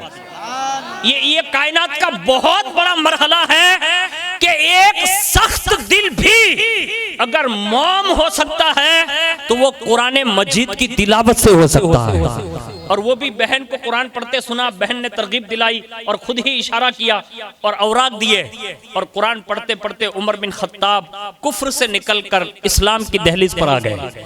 आज हमारा और आपका भी भाई अगर बिगड़ा हो ना, तो उससे भी कुरान की तालीम दिलवाने की जरूरत है, उससे भी समझाने की जरूरत है। तीसरी शख्सियत उस जमाने के, उसमें लिखा है उतबा बिन रबिया, ये कुरैश खानदान का बड़ा खतीब रहा। खतीब यानी मुकर्रिर, और इतना साहिरुल बयान और फसीहुल लिसान था कि जब हुजूर सल्लल्लाहु अलैहि वसल्लम की ज़बान नबुव्वत से हा मीम की इब्तिदाई आयतें सुनी तो इतना खौफजदा हुआ कि दहशत के मारे उछल पड़ा। हालांकि वो खुद इतना फसीहुल लिसान है, उछल पड़ा, घबरा गया, और इतना बड़ा सनादिद होने के बावजूद भी अहले कुरैश के पास गया और आकर कहने लगा, आप लोग जो कहते हैं ना कि मोहम्मद अरबी शायर है या काहिन है, अल्लाह की कसम, वो कौन कहता है? वो फसीहुल लिसान। अल्लाह की कसम, न वो शायर है, न वो जादूगर है, न कहानत कहते हैं। उनके लफ्ज लफ्ज में इतनी तासीर और लज्जत है कि बंदे को लर्जा बांदाम कर देती है, हैबत दिलों में पैदा कर देती है और दिलों को मोह लेती है और कुलूब में अल्लाह के खौफ का सैलाब पैदा कर देती है। ये कौन कह रहा? उस जमाने का बंदा। और उसने कहा, खुदा की कसम, वो जो सुना रहे थे उनके किसी एक लफ्ज का भी जवाब हमारे पास नहीं हो सकता। ये फसीहुल लिसान बंदा है। उसी जमाने का एक बहुत बड़ा शायर, देहात का रहने वाला था, मक्का आता था, बड़ा अदीब था और इतना बड़ा सैयदुश शोरा कहलाता था कि बड़े बड़े शोरा लोग भी उससे अपनी शायरी चेक करवाते थे अरबी में, और वो जिसकी शायरी को मतलब इंतखाब करके पहला नंबर दे देना वही कामयाब, ये मतलब समझा जाता था उस जमाने में। तो अभी कुरान का नुज़ुल जारी था, तो सहाबा को जब पता चला ना कि सब लोग अरबी अशआर लाते हैं और बाकायदा इस पे चिपकाते हैं और लोग इसको मतलब मान्यता देते हैं, तो हुजूर से इजाजत मांगी। अर्ज किया, या रसूल अल्लाह, अगर आप इजाजत दें तो हम लोग एक काम करें। कहा क्या हम लोग भी कुरान अज़ीम की चंद आयतें कुरान ये काबा शरीफ पर चस्पा कराते हैं, ताकि वो अरबी शायर आएगा ना तो सब कलाम देखेगा, उसमें अल्लाह का कलाम ये भी देखेगा। कहा हाँ। तो हुजूर ने फरमाया, तुम्हें इजाजत है? तो सहाबा ने सूरह कौसर यानी इन्ना आतैना कल कौसर फसल्लि लिरब्बिका वनहर इन्न शानिअका हुवल अब्तर, वहाँ काबा शरीफ पर जो शायर मिसरे कहते हैं, तो वो एक मिसरा होता, दो मिसरे होते, तीन मिसरे होते, चौथा वो लिख देता, दो मिसरे होते तो तीसरा वो लिख देता, एक होता तो दूसरा वो लिख देता, यानी वो अदीब जो आता ना वो। लेकिन जब वो उस दिन आया जिस दिन उसने सब शायरी देखी ना, तो एक एक शेर बढ़ाता गया, और जैसे कुरान अज़ीम की सूरह कौसर पर पहुंचा ना, उसने एक बार पढ़ा, इन्ना आतैना कल कौसर फसल्लि लिरब्बिका वनहर इन्न शानिअका हुवल अब्तर, खामोश। दोबारा पढ़ा, से बारा पढ़ा, बार बार पढ़ता रहा। पढ़ने के बाद उसने एक जुमला तरतीब दिया जिसका मफहूम ये होता था कि बेशक ये किसी इंसान का कलाम नहीं, ये अल्लाह ही का कलाम है। यानी उस बड़े अदीब को भी कुरान मजीद जैसा लब्बो लहजा और फसाहत बलागत के अल्फाज न मिले, और उसने वहीं तय कर लिया, कहा ये किसी इंसान का कलाम नहीं हो सकता, वरना मैं उसमें एक बात बढ़ा देता, लेकिन ये बात बढ़ा न सका। ये इस बात की दलील है कि ये अल्लाह का कलाम है। यानी उसकी हैबत ये थी, उसकी फसाहत ये थी। दूसरी एक बात सुनिए, मक्का मुकर्रमा में एक हकीम आया, यानी डॉक्टर आया, और उससे किसी ने माज़अल्लाह हुजूर की मतलब वो कुछ बातें करते हुए उसने कुछ मनगढ़ंत बातें उसने कह दी हुजूर के हवाले से। मेरे अल्फाज मतलब मैं ज़बान पे वो लाना नहीं चाहता, उसने जो कहना था उसने कह दिया। तो तबीब ने यह समझा कि इनको इलाज की ज़रूरत है, आप समझ गए ना। अब वो बंदा आया और जैसे हुजूर से मुलाकात की तो उसने कहा, उसने वही गुमान किया था जो लोगों ने बताया था, तो कहा मैं आपकी खिदमत में आया हूँ, अगर आप कहें तो मैं आपका इलाज कर दूं, और मैं वो इलाज जानता हूँ। किससे कहा? जो सारी कायनात का रूहानी तबीब बनकर जलवा फिगर है, यानी हुजूर से कहा। जैसे ये सुना ना तो हुजूर ने फरमाया, कहा तू इलाज जानता है? कहा हाँ। तो हुजूर ने फरमाया एक काम कर, उसका नाम था जम्माद बिन सौलबा। उससे कहा तू एक काम कर। कहा क्या? कहा मुझसे पहले कुछ बातें सुन ले, उसके बाद तू तेरा इलाज जो करने आया ना वो करना। कहा ठीक है। अब हुजूर ने कुरान मजीद की आयतें शुरू फरमा दी। अब हुजूर कुरान पढ़ रहे हो, अल्लाह अकबर, यानी सदियों के बाद हुजूर गौसे पाक का लाल सैयद आजम मियां बापू कादरी अगर नात के अशआर पढ़े तो इतने सुहाने लगते हैं। मुझे बताओ इनके नाना जान जब कुरान पढ़ते होंगे तो कितने सुहाने लगते होंगे। ये अल्लाह का कलाम हुजूर सुना रहे हैं। और जैसे हुजूर ने कुरान अज़ीम की चंद आयतें पढ़ी तो जम्माद बिन सौलबा बयान करता है कि मुझ पर इतना असर हुआ, इतना असर हुआ कि मैंने फिर एक लम्हे के लिए भी देर न की। मैंने कहा जिसका कलाम इतना असरअंदाज हो उसकी सरापा जात कितनी असरअंदाज होगी। कलमा पढ़ा और उसी वक्त मुसलमान हो गया। यानी कुरान मुसलमान के लिए ये सरापा रहमत इसलिए था कि वो काफिर भी सुन लेता तो उससे भी अल्लाह इस्लाम की दौलत से माला माल फरमा देता था। और जो कुरान के विरोध में जाएगा, दुनिया ने उस जमाने में भी देखा और इस दौर में भी लोग देख रहे हैं। अभी एक बंदा उठा था वसीम रिजवी, हाल बेहाल कर दिया कुदरत ने, यानी ना घर का रहा ना घाट का, यानी बीच में ऐसा लटका दिया, क्या मतलब बात मत पूछिए।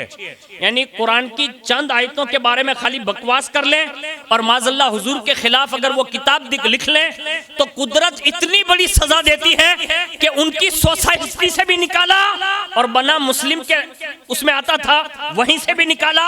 और आज इतना जलीलो रुसवा हो रहा है कि दुनिया उसका अंदाजा ना लगा सकती। पता चला कुरान आज भी ताकतवर है, यानी सालों साल बीत गए आज भी ताकतवर है। एक पंडित अभी निकला था, उसने भी कुछ उपाड़ा मांडा था, सलमान अजहरी की एक आवाज पर खामोश हो गया।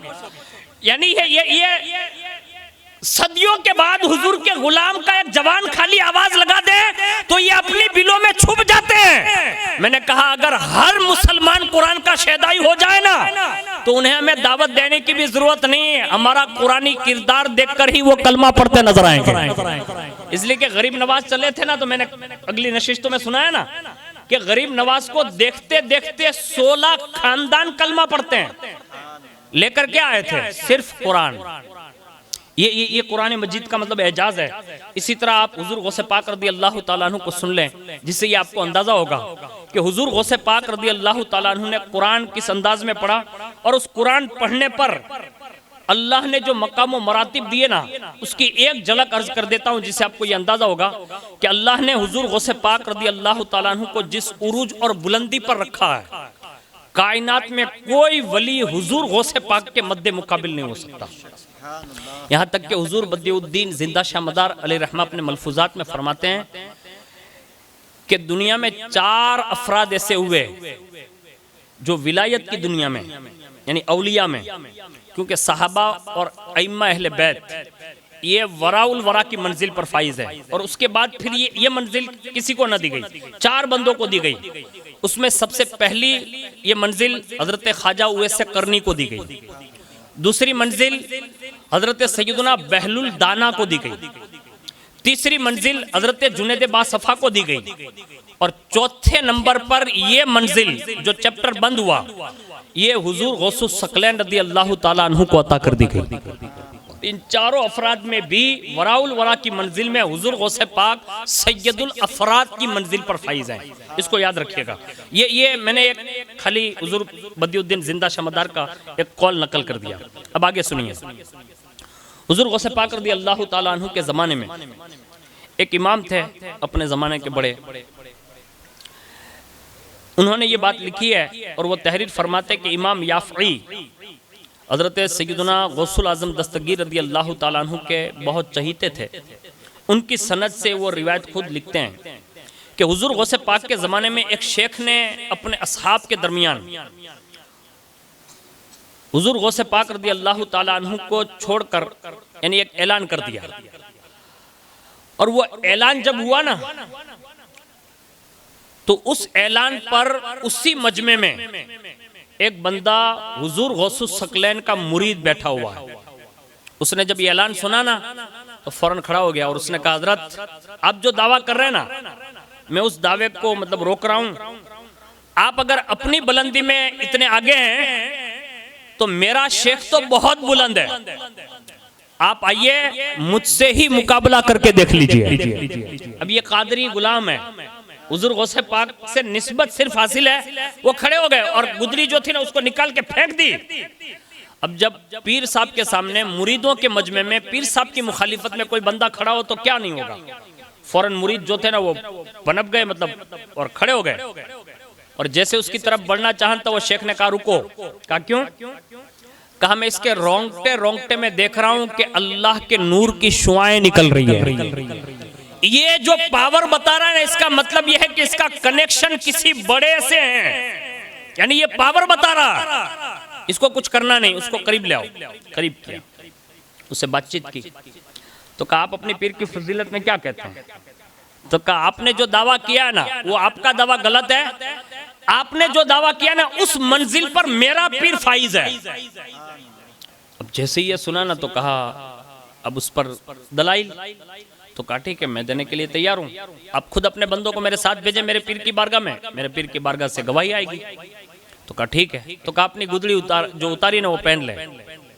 तो फरमाया हम कादरी गुलाम लोग हैं जो उतार कर फेंक देते हैं, दोबारा पहनते नहीं। तो कहा फिर क्या नंगे बदन ऐसे ही जाओगे, यानी बिगैर कपड़े के जाओगे?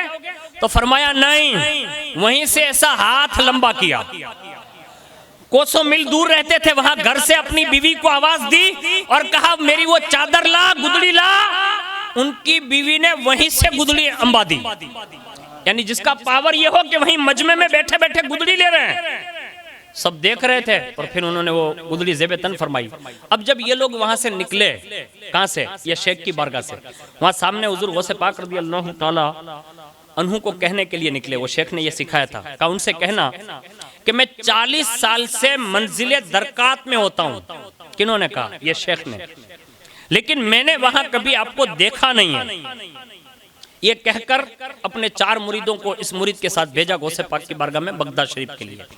अब जैसे ये लोग निकले ना तो हुजूर गौसे पाक उसी वक्त अपने 4 खादिमों से फरमाते हैं का फला शेख की तरफ जाओ, वहां से कुछ खादिम आ रहे हैं, उनके खादिमों को मेरी तरफ वो भेज रहे हैं, मैं तुम्हें उनकी तरफ भेज रहा हूं। जब वो मुलाकात हो जाए उनको रास्ते से ही उनकी बारगाह में ले जाना और उनकी बात मुझ तक पहुंचे उससे पहले मेरी बात उनको पहुंचा दो, वो मेरी बातों को तस्लीम कर लेंगे।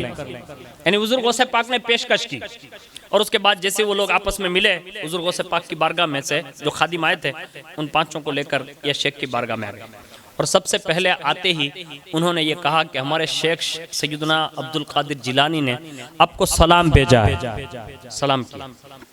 उसके बाद फरमाया आपने जो दरकात की बात की है ना, हमारे शेख ने ये इरशाद फरमाया है कि आप दरकात में होते हैं। ये शेख से कहा, और जो दरकात में होता है वो दरगाह वाले को नहीं जानता। ये जुमले कहा जो दरगाह में होता है उसको दरकात वाला नहीं जानता, और जो दरगाह में होता है वो मुख्दा वाले को नहीं जानता। और मेरा मकाम मुख्दा है और मैं मकाम मुख्दा में रहता हूँ, खुफिया दरवाजे से आता हूँ और जाता हूँ और कोई मेरा आना जाना भी देख नहीं सकता। ये कुर्बे खुदावंदी के दर्जात हैं जिसके बारे में हुजूर गौसे पाक ने ये निशानदेही की और अपने खादिमों से फरमाया था अगर वो बोले कि इसकी तस्दीक क्या है कि आप मक्का में मुख्दा में रहते हैं, दरगाह वाले भी नहीं देख सकते, दरकात वाले भी नहीं देख सकते, तो उनसे कहना कि वो खिलात जो फला रात को आपको मिली थी ये किसी और के हाथ से नहीं मिली थी, ये शेख अब्दुल कादिर जिलानी के हाथों से मिली थी। ये जुमला कहा और फरमाया उसकी भी निशानी ये है कि वो खिलात का नाम खिलाते रिजा थी। और दूसरी बात इरशाद फरमाई कि फला रात को जो आपको फुतुहात हासिल हुए वो भी मेरे साथ से भेजे गए थे और उस फुतुहात का नाम भी शरफ था। ये निशानी बताई और फिर बताया तीसरी अलामत ये है कि मंजिले दरकात में 12,000 औलिया को खिलाते विलायत जो तकसीम की गई वो सारी की सारी सब्ज थी, उसमें तबरेज़ें थी और वो सूरे इखलास से लिखी हुई थी। वो भी अगर किसी ने भेजी थी ना तो वो देने वाला शेख अब्दुल कादिर जिलानी था। यानी ये अपना तारुफ कराया। और जैसे ही उन तमाम लोगों ने अपने शेख को ये सुनते सुनाना, उसी वक्त उस शेख ने कहा आपके शेख ने सही फरमाया, आप वापस जाइए और गौसे पाक रज़ी अल्लाह ताला अन्हु को सलाम कहिएगा और फरमाइएगा कि उनका पैगाम मैंने तस्लीम कर लिया है कि आप ही सैयदुल औलिया वल अक़ताब हैं। यानी उन्होंने ये तस्लीम किया और उनके विलायत मनसब को तस्लीम फरमाने के बाद लोगों को वापस किया। इससे पता ये चला कि विलायत के मनसब आज भी अगर तकसीम होते हैं तो ये भी बारगाहे गौसुल आजम दस्तगीर से ही तकसीम होते हैं। और वली के लिए जो है ना वो निशानियां बज़ाहिर हैं, अगर वो उन चीज़ों का पाबंद हो तो हमें रहते हुए भी उसको हम और आप पहचान नहीं सकते, क्योंकि वली को पहचानना है बड़ा मुश्किल। हाँ, इसको याद रखिए। इसलिए हमारे बुजुर्गों ने फरमाया ना कि कोई भी बंदा मिले ना तो उसको अच्छे एहसासात के साथ उसको मतलब वेलकम करो। हो सकता है कि वो किसी और सूरत में भी आया हो जो हमारी आजमाइश के लिए भी हो सकता है, तो कभी उसको मतलब हकारत की निगाह से न देखें, हकीर ना समझें, बल्कि उसमें कोई कमाल भी हो सकता है। तो ये हर उम्मत के लिए अल्लाह जिसको चाहे ये मनसब देता है। लेकिन देने से पहले ये बात हमेशा जहन में रखिए कि हुजूर गौसे पाक रज़ी अल्लाह ताला अन्हु का कमाल ये था कि वो उन्हीं के हाथों से ये विलायतें तकसीम होती हैं। लेकिन हुजूर गौसे पाक का एक तर्ज अमल बताता हूँ। इतने बड़े मनसब पर फाइज हैं, लेकिन गुलामों को कितना बेहतरीन सबक देते हुए एक बात इरशाद फरमाते हैं, खुद फरमाते हैं कि जब भी मैं अपने नाना जान के रोज़े पर हाजिर हुआ तो हुजूर के दरबार की हाजिरी में मैंने यूं इजहार ख्याल किया, यानी बारगाह में जाते वक्त, दुनूबी का मौजिल बहरी बल हिया अक्सर का मिसलिल जिबाली शम्मी बल हिया अकबर वला किन्ना इंदल करीम इदा अफा जनाहुम मिनल बाऊदी बल हिया असगर। यानी नाना जान की बारगाह में जाकर यूं कहते थे, ए मेरे नाना जान, मेरे गुनाह समंदर की जाग से भी ज्यादा है, बुलंद पहाड़ से भी बड़े हैं, लेकिन अगर रहीम और करीम माफ कर दें तो मच्छर के पर से भी ज्यादा छोटे हैं। यानी ये आजिज़ी है नाना जान की बारगाह में, अरीजा पेश करते हैं।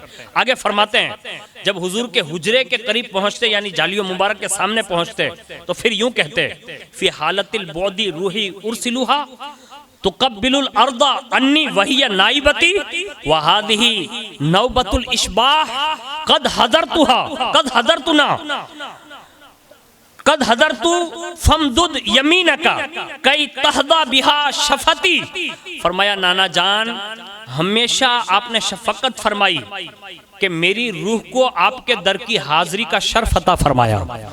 आज हर वक्त मेरी रूह नाइब बनकर आती थी, आज मैं खुद जमीन बोसी को मतलब शर्फ हासिल करने के लिए हाजिर हूँ। अपने जिस्म के साथ भी हाजिर हूँ और रूह के साथ भी हाजिर हूँ।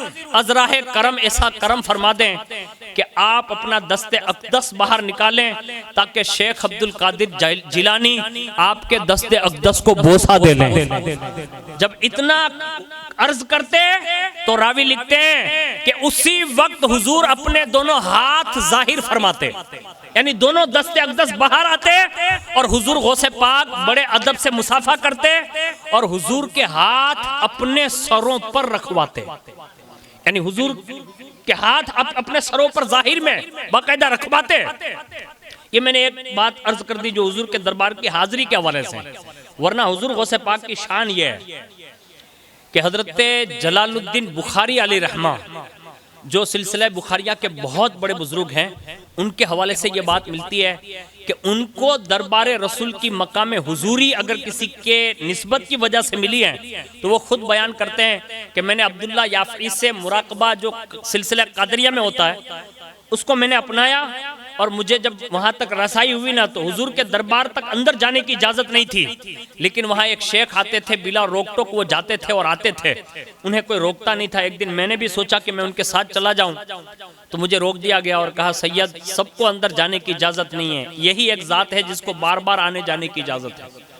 वो फरमाते हैं कि मेरे दिल के मतलब रोंगटे खड़े हो गए। मैंने अब्दुल्ला याफी से ये बात की, उन्होंने अपने पीरो मुर्शिद से बात की, उन्होंने उस शख्सियत का मुझे मतलब चेहरा दिखाया और मैंने पहचान लिया यही शख्सियत है।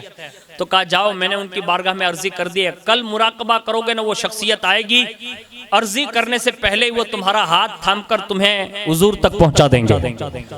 हजरत जलालुद्दीन बुखारी अलैहि रहमा फरमाते हैं कि दूसरे दिन मुराकिब हुआ, हुजूर के दरबार की हाजिरी मिली और जैसे वो बुजुर्ग आए तो मैं खड़ा ही था, इतने में उन्होंने हाथ पकड़ते हुए कहा, सैयद चल, नाना जान तक पहुंचा देता हूं। ले गए वो।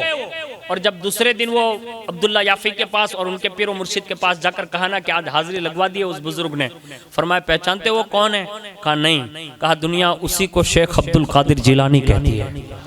यानी बिला रोक टोक के आज भी हुजूर गौसे पाक रज़ी अल्लाह ताला अन्हु को बारगाह नबी सल्लल्लाहु अलैहि वसल्लम में आने जाने की इजाज़त है, उनके ज़ाहिरी दौर में भी और उनके विसाल के बाद भी। और आज भी गारे हिरा में गालिबन मेरे उस्ताद गिरामी हुजूर उस्ताजुल उलमा फरमाते हैं, और इस बात को फैज़ अहमद उवैसी साहब ने भी शरह हदाई के बख्शिश में लिखा है कि आज भी दुनिया भर का हर वली गारे थोरिया हिरा में पहुँचते हैं और वहीं उस गार में आज भी हुजूर गौसे पाक अपने जिस्म और रूह के साथ बाकायदा असर की नमाज के बाद कुर्सी पर विराजमान होते हैं। और दुनिया का हर वली हुजूर गौसे पाक की बारगाह में हाजिरी देता है और हर इलाके का अपना अहवाल हाल ये सब हुजूर गौसे पाक की बारगाह में सुनाते हैं और बाकायदा हुजूर गौसे पाक सबके अहवाल पर सिग्नेचर फरमाते हैं, यानी साइन करते हैं उनके अहवाल पर। और अगर कोई मामला पेश आने वाला होता है अल्लाह की बारगाह में दुआ करके उस मामला को दूर भी फरमाते हैं। ये शान है हुजूर गौसे पाक रज़ी अल्लाह ताला अन्हु की। लेकिन सुनिए, जब ये मनसब मिलता है ना तो आप देखिए कि हुजूर गौसे पाक है हसनी हुसैनी सैयद। क्या है? हसनी हुसैनी सैयद। लेकिन उसके बावजूद भी हुजूर गौसे पाक के नाम में आप देखेंगे शजरा शरीफ में तो सैयदुन शेख लिखा हुआ। शेख, आखिर ये शेख है क्या? उसको सुनिए। एक बिरादरी भी है शेख सिद्दीकी, वो होना और बात है, लेकिन दर्जा शेख ये होना और बात है। हुजूर गौसे पाक जिस मनसब पर फाइज है ना उसको सुनिए कि आपको शेख क्यों कहा गया। तो उसकी वजूहात लिखते हुए ये साहिब किताब लिखते हैं कि तरीकत और मारिफत में शेख का दर्जा सबसे बुलंद बाला होता है। ये दर्जा तफसील मुलाहिजा फरमाइए। लिखते हैं कि हुजूर मखदूम सैयद मिनहाजुद्दीन सोहरवर्दी ने जब हजरत सैयदना सैयद शाह शाबानुल मिल्लत व दीन को खानदान आलिया कादरिया सोहरवर्दिया की खिलाफत अता फरमाई और आज से फरमाया सैयद आज से तुम शेख हो गए। ये जुमला इरशाद फरमाया। किनको? सैयद शाबान रहमतुल्लाहि ताला अलैह को। कहा सैयद आज से आप शेख हो गए। तो उन्होंने अजराह ताज्जुब पूछा, कहा हुजूर शेख का दर्जा बुलंद होता है या सैयद अफजल होता है? क्योंकि शहजादे थे, रसूलुल्लाह के बेटे थे। उन्होंने कहा सैयद अफजल होता है या शेख अफजल होता है?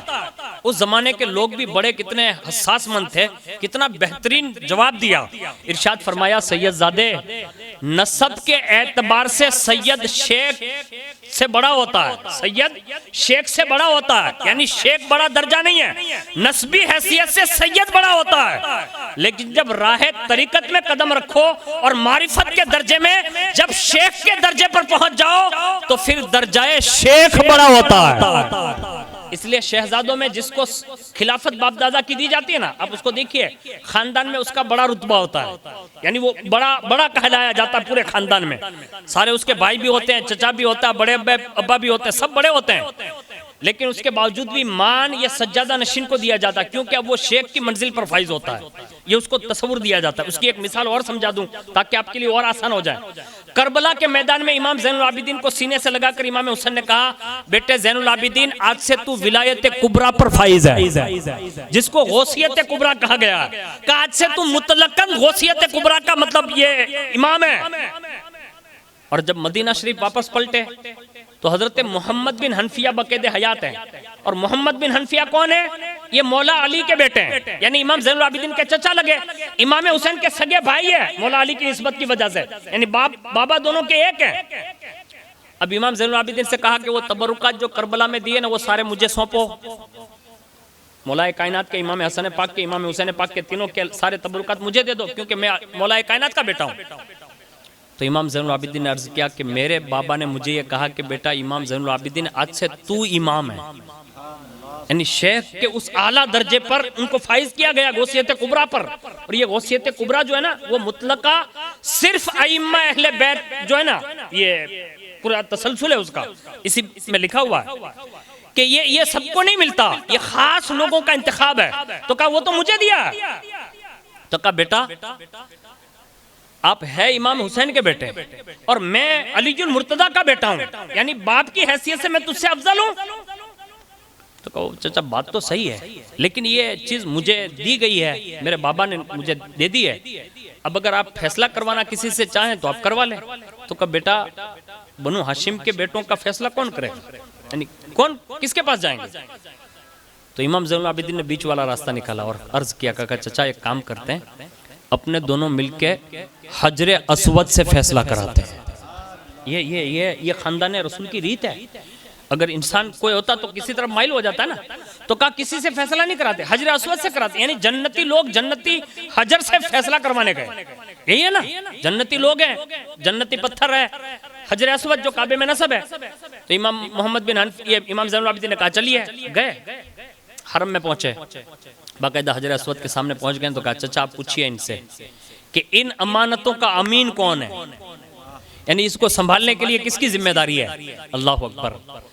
जब उन्होंने सवाल किया ना तो कोई जवाब नहीं मिला। तो कहा ये तो बोलता नहीं है, यानी मेरा तो जवाब नहीं दिया। कहा चाचा आप हट जाइए, मैं पूछता हूँ। और जो इमामत कुबरा पर फाइज होता है ना उसके सामने जमीन भी कलाम करती है, पानी भी बोलता है, आसमान भी बोलता है, चांद सूरज सब बोलते हैं। अब जैसे इमाम ज़ैनुल आबिदीन ने यह कहा ना कि हजरे अस्वद बता इस वक्त इस इमामत का अमीन कौन है अमानतों का, तो फसीह अरबी जबान में हजरे अस्वद ने कलाम किया और कहा विलायत कुबरा और गौसियत मुतलका का ताज जर्रीन इमाम ज़ैनुल आबिदीन के सर पर रखा गया है। ये फैसला हुआ। यानी ये शेख का दर्जा बताते हुए जब ये बात मैंने बताई ना तो ये समझाने के लिए अर्ज किया कि ये बहुत बड़ी मंजिल है। जब इस मसनद पर बैठते हैं ना हम लोग यही समझते हैं नवाज बापू है, फिरदौस बापू है, आजमिया बापू है, लेकिन उनके बाप दादा से जब उनको खिलाफत हासिल होती है या किसी पीरो मुर्शिद ने खिलाफत दी होती है ना, फिर उनका सेम रुतबा नहीं रहता। वो जो सज्जादा नशीन होता है ना उसका आला दर्जा होता है और उसको बहुत रसाई होती है। उसका तसलसल जो है ना वो डायरेक्ट गौसे पाक से मतलब मुंसलिक हो जाता है और बीच में जितने रूहानी कनेक्शन होते हैं ना वो डायरेक्ट रसूलुल्लाह तक रसाई करते हैं। अब इनके भाई इनकी खबर ले या न ले, लेकिन ये तसलसल में जितने कनेक्शन है ना हर बुजुर्ग इन पर निगाह रखते हैं। ये कमाल है इस सिलसिले का। उसी तरह सुनिए कि जैसे उन्होंने फरमाया ना, कहा सैयद अफजल है कि शेख, तो फरमाया नसब के एतबार से तो सैयद का दर्जा शेख से बेहतर है, लेकिन राह तरीक़त और मारिफत में शेख का दर्जा आला अफजल है। इसलिए इस्तिलाह तसव्वुफ में शेख उस मर्द कामिल को कहते हैं जो नफ्स को जिंदा करने और मारने पर काबू पा लेता है। इसलिए फरमाया अश-शेख युहयी व युमीत, उसका मतलब यह है कि शेख अपने नफ्स को मगलूब और रूह को गालिब करता है, यही उसका जिंदा करना और मारता है। और अगर वो कह दे कुन हो जा फयकुन, वो चीज हो जाती है। इतने बड़े रुतबे पर वो फाइज कर दिया जाता है, इतने बड़े मर्तबे पर ये हुजूर गौसे पाक रदी अल्लाह ताला अन्हु को शर्फ हासिल है। आपको मैं एक तरतीब सुना दूं ताकि आपको ये एहसास हो, जिसको तफरीहुल खातिर उसमें ये लिखा है कि हुजूर गौसे पाक को ये लक़ब अल्लाह की जानिब से दिया गया। यानी गौसियत कुबरा जो है ना ये लक़ब, ये गौसियत का लक़ब ये अल्लाह की जानिब से है। इमाम अहले सुन्नत आला हज़रत फरमाते हैं हर जमाने में गौस होता है, हर गौस के दो वजीर होते हैं। गौस का लक़ब अब्दुल्ला होता है, दाईं तरफ का जो वजीर होता है अब्दुल रब होता है, बाईं तरफ का वजीर जो होता है अब्दुल मलिक होता है। बाएं तरफ के वजीर अब्दुल मलिक का मर्तबा दाएं तरफ के वजीर अब्दुल रब से आला होता है, इसलिए कि दाएं तरफ दिल होता है यानी ये अफजल करार देने की वजह बताई और फरमाया हुजूर गौसे अकबर, यानी ये पता बता रहे हैं कि कायनात में सबसे बड़े गौसे अकबर और हर गौस के गौस अगर कोई जात है तो वो हुजूर सैयदना मुहम्मदुर रसूलुल्लाह है। यानी कायनात में सबसे बड़ी शान के मालिक सबसे पहले किसी के सर पर ये ताज है तो ये रसूलुल्लाह की जाते वाला सिफात पर है। आगे फरमाते हैं हुजूर के बाद अल्लाह ताला ने हुजूर की जाहिरी जिंदगी में वजीर बनाया तो सिद्दीक अकबर को, फिर फारूक आजम को, फिर उम्मत में सबसे पहले दर्जा गौसियत पर सैयदना शेख सैयदना अबू बकर सिद्दीक, उसके बाद हजरत फारूक आजम, उनके बाद उस्मान गनी और उनके बाद अलीजुल मुर्तदा, उनके बाद इमाम हसन मुश्तबा, उनके बाद इमाम हुसैन,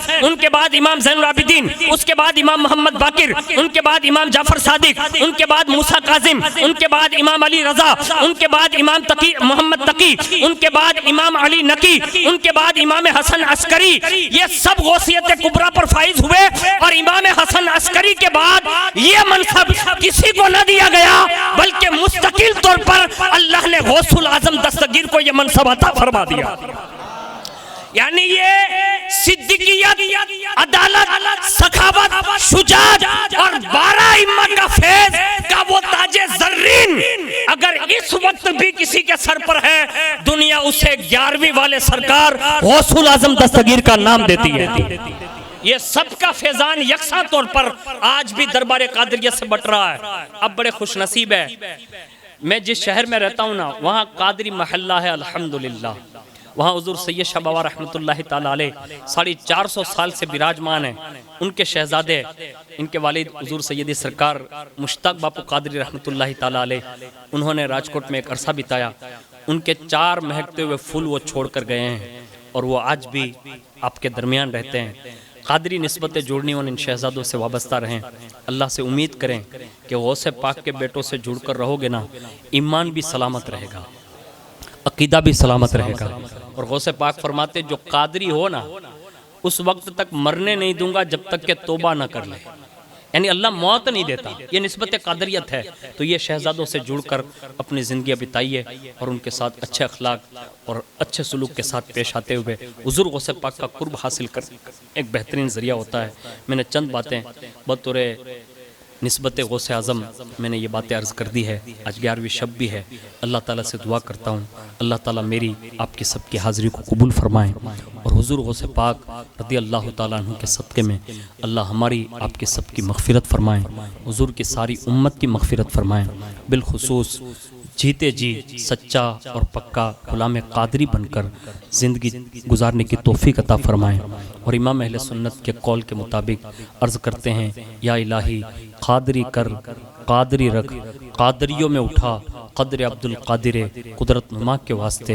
और कहते हैं दो जहां में खादिम आले रसूलुल्लाह कर, हज़रत आले रसूल मुक्तदा के वास्ते। अल्लाह ताला इन दोनों शेरों पर अमल करते हुए अल्लाह ज़िंदगी गुजारने की तौफ़ीक़ अता फ़रमाएँ और दोनों जहान में रसूलुल्लाह के अहले बैत का सच्चा और पक्का खादिम बनाएँ। और बिलखुसूस अल्लाह ताला 11वीं शब के सदक़े में जितने भी लोग हाजिर हैं अल्लाह सब की हाज़िरी को कबूल फरमाकर सबकी दुआओं को कबूल फरमाएँ, सबकी आरज़ुओं को पूरा फरमाएँ, सबकी तमन्नाओं को पूरा फरमाएँ। बिलखुसूस अल्लाह ताला हुज़ूर गौसे पाक की इस 11वीं शब के सदक़े में, हुज़ूर के इस मिलाद के सदक़े में अल्लाह हम सबको बिला हिसाब व किताब जन्नतुल कुद्स में शहनशाह क़ादरियत का पड़ोस नसीब फरमाएँ। आमीन बिरहमतिका या अरहमर राहिमीन। अस्सलामु अलैकुम।